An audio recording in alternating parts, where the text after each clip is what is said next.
You are watching Rahinijar TV with Ilama Sayyid Abdul Basit Bukhari. بسم اللہ الرحمن الرحیم، صلو علی الحبیب، اللہم صلی علی سیدنا و مولانا محمد وبارک وسلم وصلی علیہ۔ آج ہماری گفتگو کا عنوان ہے کہ نبی پاک صلی اللہ علیہ وآلہ وسلم کے غسل مبارک کا طریقہ کیا تھا۔ چونکہ روزمرہ زندگی میں ہم غسل کرتے ہیں، کچھ ایسی کوتاہیاں، کچھ ایسی کمی رہ جاتی ہے جن کے باعث ہم تو مطمئن ہوتے ہیں، لیکن جب بعد میں ہم علماء سے سنتے ہیں تو ہم کہتے ہیں کہ ہم نے تو آج تک اسی انداز سے غسل کیا ہے۔ تو میں نے یہ مناسب سمجھا کہ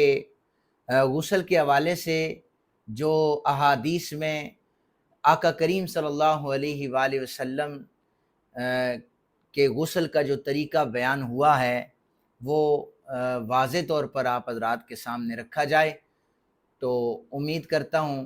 کہ آپ لوگوں کو اس سے فائدہ ہوگا۔ سب سے پہلے میں نبی پاک صلی اللہ علیہ وآلہ وسلم کے حرم پاک میں آقا کریم صلی اللہ علیہ وسلم کی زوجہ محترمہ ام المومنین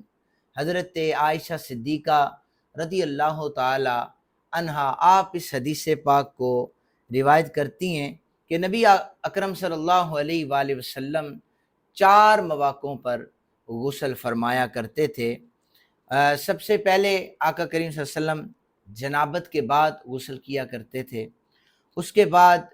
جمعے والے دن آقا کریم صلی اللہ علیہ وآلہ وسلم غسل فرمایا کرتے تھے، پچھنے لگوانے کے بعد نبی پاک صلی اللہ علیہ وسلم غسل فرماتے تھے، اور میت کو غسل دینے کے بعد بھی آقا کریم صلی اللہ علیہ وآلہ وسلم غسل فرمایا کرتے تھے۔ یہ 4 مواقع ایسے تھے جہاں پر نبی رحمت صلی اللہ علیہ وآلہ وسلم غسل فرمایا کرتے تھے۔ اب سب سے پہلے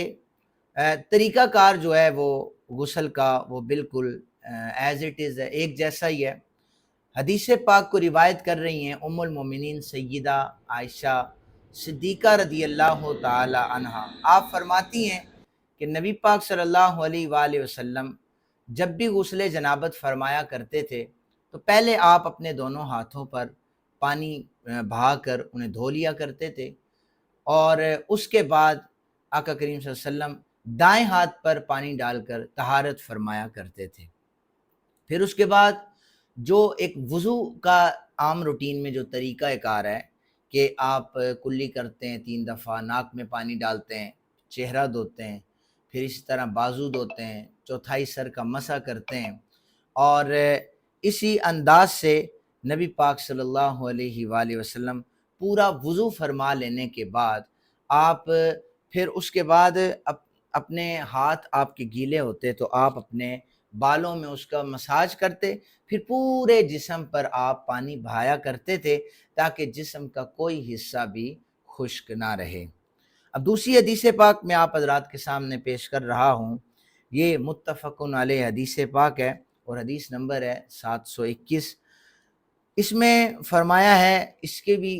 روایت حضرت عائشہ صدیقہ رضی اللہ تعالیٰ عنہ فرما رہی ہیں۔ آپ فرماتی ہیں اسی طرح نبی پاک صلی اللہ علیہ وسلم دونوں ہاتھ دھو کر اور اس کے بعد بائیں ہاتھ پر پانی ڈال کے طہارت فرمایا کرتے اور پورے جسم پر پانی بہایا کرتے، اپنی انگلیوں سے بالوں میں حلال کیا کرتے تاکہ بالوں کا کوئی بھی حصہ جو ہے وہ خشک نہ رہ جائے۔ حضرت میمونہ رضی اللہ تعالیٰ عنہ، آپ بھی ام المومنین ہیں نبی پاک صلی اللہ علیہ وسلم کے حرم میں، آپ فرماتی ہیں کہ وضو پورا آقا کریم صلی اللہ علیہ وسلم فرمایا کرتے، لیکن اس میں پاؤں نہیں دھوتے تھے، پاؤں نہیں دھوئے جاتے تھے، بلکہ جب وضو مکمل ہو جاتا، غسل کمپلیٹ ہو جاتا، غسل کے آخر میں آقا کریم صلی اللہ علیہ وآلہ وسلم ایک سائٹ پہ کھڑے ہو کے اپنے پاؤں دھویا کرتے تھے۔ سائٹ پہ کھڑے ہونے سے میں آپ کو چیز وضاحت کر دوں، وہ یہ ہے کہ پہلے جو واش روم ہوتے تھے، غسل خانے ہوتے تھے، یہ مٹی کے بنے ہوتے تھے، فرش پکا نہیں ہوتا تھا، اور یہاں پر پانی کھڑا ہوتا تھا اور جسم سے پانی وہاں پر جمع ہو جاتا تھا، اور اس میں اگر مزید پانی پھینکا جائے تو چھینٹے پڑنے کا خدشہ ہوتا تھا، تو اس لیے سارے جسم پر، ساری باڈی پر پانی بہا لینے کے بعد پھر سائڈ پہ ہو کر پاؤں دھوئے جاتے تھے تاکہ یہ چھینٹے جو ہیں پاؤں پر نہ پڑیں، چونکہ وہ زمین کے قریب تر ہوتے تھے۔ آج کے اس موجودہ دور میں چونکہ واش روم، غسل خانے میں ٹائل یا ماربل موجود ہوتا ہے، اس لیے جب آپ باڈی پر پانی بہا رہے ہوتے ہیں تو وہ جو ناپاک جگہ ہوتی ہے وہ پاک ہو جاتی ہے، پانی اسے بہا کے لے جاتا ہے، سیوریج کا نظام ہوتا ہے۔ تو اس لحاظ سے یہ ہے کہ وہاں پر ناپاکی نہیں ہوتی، تو آپ وہاں پر کھڑے کھڑے بھی پاؤں دھو سکتے ہیں، چونکہ حالات کے تحت دیکھا جائے گا مسئلے کو کہ پہلے مٹی میں پانی جمع ہوتا تھا تو نبی پاک صلی اللہ علیہ وسلم سائڈ پر ہو کے وضو پاؤں دھویا کرتے تھے۔ اب ٹائل اور ماربل آ چکی ہے، اب اسی جگہ پر ہی کھڑے کھڑے پاؤں کو دھویا جائے گا۔ تو جب بھی آپ میں سے کوئی غسل کرے، اکثر لوگ مجھ سے یہ مسئلہ پوچھتے ہیں کہ وضو جو ہے وہ بعد میں کرتے ہیں یا اس طرح، تو یاد رکھیں جو سنت طریقہ ہے وہ یہی ہے کہ سب سے پہلے آپ جب واش روم میں انٹر ہوں تو اگر آپ دعا پڑھنا چاہتے ہیں تو دعا واش روم کے اندر نہیں ہوگی، وہ باہر سے آپ پڑھ کر لے کے جائیں گے، دعا باہر پڑھیں گے، اور اس کے بعد آپ اندر انٹر ہونے کے بعد، کپڑے اتارنے کے بعد آپ سب سے پہلے طہارت کریں گے، استنجا کریں گے۔ استنجا کرنے کے بعد پراپر جو وضو ہوگا وہ کریں گے، پاؤں آپ نہیں دھوئیں گے۔ اس کے بعد آپ غسل کریں گے، اس انداز سے غسل کریں گے کہ آپ کے جسم کا کوئی عضو جو ہے وہ خشک نہ رہے۔ اکثر لوگ غسل کرتے ہوئے احتیاط نہیں کرتے کہ وہ ناف میں جو پانی ہے یہ اوپر سے وہ گزر جاتا ہے، لیکن ناف کے اندر جو ہے یہ جگہ خشک رہ جاتی ہے، تو کوشش کریں کہ ناف کے اندر تک آپ پانی پہنچائیں۔ جسم کے کچھ جوڑ ایسے ہیں جن سے وہ جسم ایک دوسرے کے ساتھ ملا ہوا ہوتا ہے، اس جگہ پر بھی پانی صحیح طریقے سے پہنچنا چاہیے۔ یہ کامل غسل کا طریقہ ہے، اور